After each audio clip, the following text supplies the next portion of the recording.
All right, hey guys, I'm Anusha. Woo! Yeah, I'm a course 20, so I study bioengineering. So I'm course 20, and that's about the same number of chromosomes that I have in my body. A little biodiversity there. Yeah, so if you didn't know, course 20 is like 95% girls. Yeah! Woo! Boo! You know, that would be great if I were like a lesbian or something, but maybe this is like God's way of like conversion therapy, you know? Women in STEM. Anyway, I work in a cancer lab, and I didn't really like to study cancer before, but then I realized it kind of grows on you. See, I also, about me, I live in Burton Connor, and woo! And if you guys don't know, we have a massive mouse problem. And you know, it's like fine at 2 a.m. I can count on like a little shoebie to like, you know, come and scroll in, spend some time with me. I can coexist. But if you start climbing 5 feet and eating my plants, you know, we have a problem.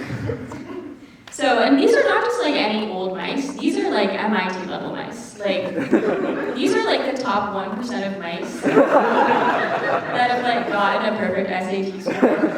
You know, like everything I've thrown at them, they have evaded. Like I've done normal traps, I've done sticky traps, I've done like electron emitting like microscopy. Like they have evaded every form of repression I've thrown at them. And let's see. I mean, this is just like if you have to like give a mouse a cookie anymore in this war, it's just the other day at lab, I was basically doing if you give a mouse a brain tumor.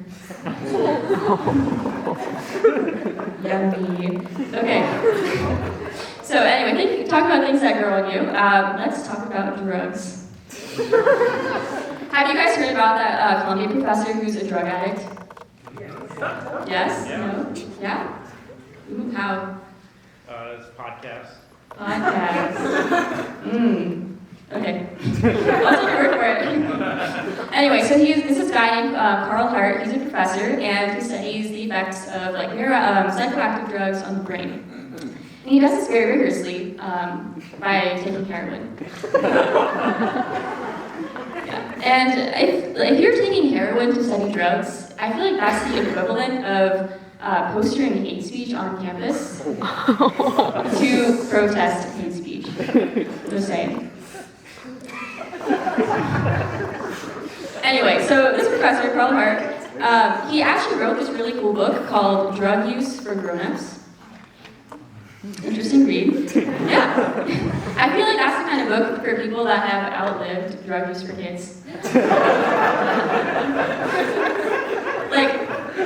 I feel like Carl Hart's version of drug use for kids will probably be like the opposite of like an AA program.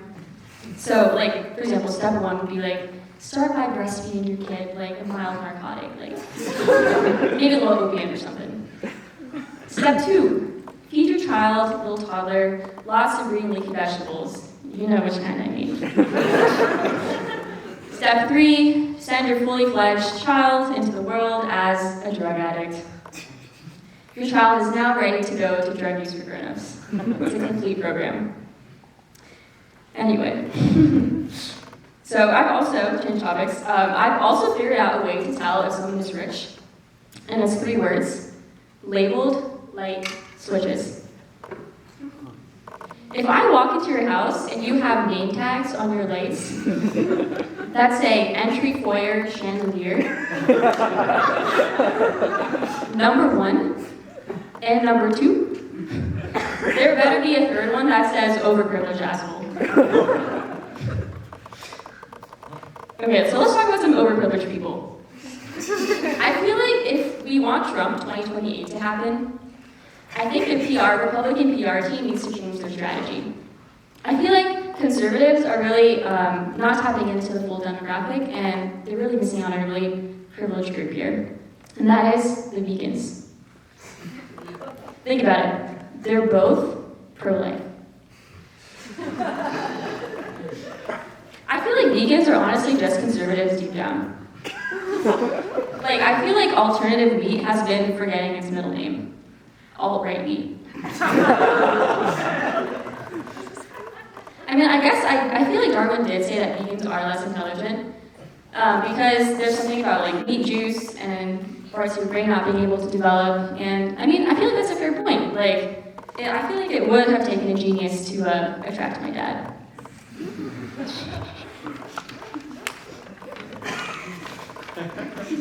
Daddy issues. So people talk about the wage gap, but no one really talks about the P gap. Number one crisis facing our generation. Think about it. Men are built for prime P efficiency. In and out, rapid fire, 30 seconds, we're done. Women, on the other hand, it's a whole process. You gotta put the seat down, you gotta pull your pants down, you gotta sit down, you gotta ponder, wash your hands with soap. The whole process. And as a woman, you really have to plan out your bathroom breaks. Like, I've done the math. If you take 2 minutes per bathroom, 6 P's a day, accounting for dehydration, 12 months in a year, carry the one, inflation. Women on average spend 10,000 hours more than men in their lives. And as we know, Malcolm Gladwell said that 10,000 hours is needed to master something. So 10,000 hours later, women have mastered the art of pointing out oppression. I mean, that's just how those John CEOs end up ruling the world. I tell you, it's the wage gap, it's the P gap. Anyway, so next time someone tells you that the wage gap isn't real, just pee on them. I mean, granted, you probably it will take like more time for you to pull your pants down and walk away, but yeah. Aside from pee, though, I think the number 2 reason that sexism exists is because boy words sound way cooler than girl words. Like, take the word masculine. Sounds so suave. You know what I mean? But saying feminine is like Nemo trying to get out the word anemone. Like me saying feminine, you're probably like, Anusha, feminine literally has the word men in it. And if you're like, that's not how you spell feminine, that's sexist, okay?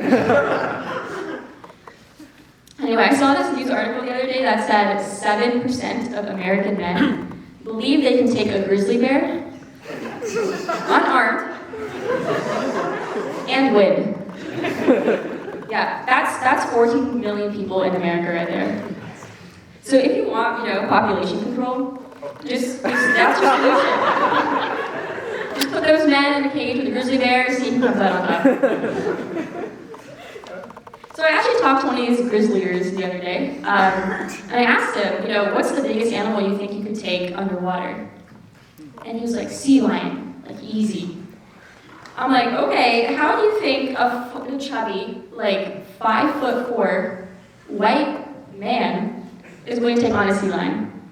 Whoever's going to come belly up first, I think I know who it's going to be. All right, in case, also another topic change, I got a deep tissue massage the other day. Yes, and in case you think that medieval forms of torture don't exist, they still do.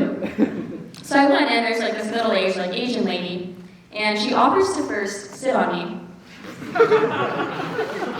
And then when I refuse, stand on me. And I went in there feeling like an 8-year-old, and I came out feeling like a 9-year-old with a full body hickey. Yeah. Anyway, you guys know how I know that I'm autistic? Take a guess. My Uber rating is lower than my GPA.